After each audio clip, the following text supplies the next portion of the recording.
जसं तुम्ही म्हणालात, की बाबा आपण चेअरवर बसू शकतो किंवा मांडी घालून बसू शकतो.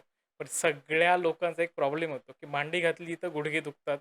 1-2 मिनिटानंतरनं प्रेशर येतं आणि मग सगळं लक्ष गुडघ्यांवर जातं किंवा पाठ सरळ ठेवायची, पण ते ऑटोमॅटिकली बेंड होते आणि मग जाणवतं, की नाही आपली पाठ बेंड झाली, परत सरळ होतं. सो ह्या गोष्टी व्हायला लागतात. त्याच्यामुळे परत अगेन मेडिटेशनकडे लक्ष जात नाही आणि परत तिथं खंड होतो. मग यासाठी काय केलं पाहिजे? मेडिटेशन करताना कुठलेही रिच्युअल फॉलो करणं गरजेचं नाहीये, की आपल्याला स्ट्रेट बसायलाच पाहिजे का?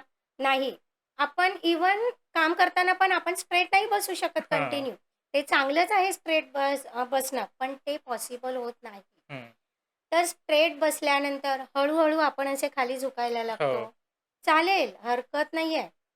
पण सहज ध्यान म्हणजे काय? की सहज आसन, सुखावह आसन. जे ओके. तुम्हाला कम्फर्टेबल आहे, त्या आसनामध्ये तुम्हाला बसायचं आहे. मग ते मांडी घालून बसा किंवा खुर्चीवर बसा किंवा सोफ्यावर बसा. ओके. पाठीमागे टेकून बसा किंवा सरळ बसा. ओके. पण तुमचा मेन फोकस काय आहे? ब्रीथिंग. ओके. तुमच्या श्वासावर लक्ष केंद्रित करणं. ओके. हे मेन आहे. ओके.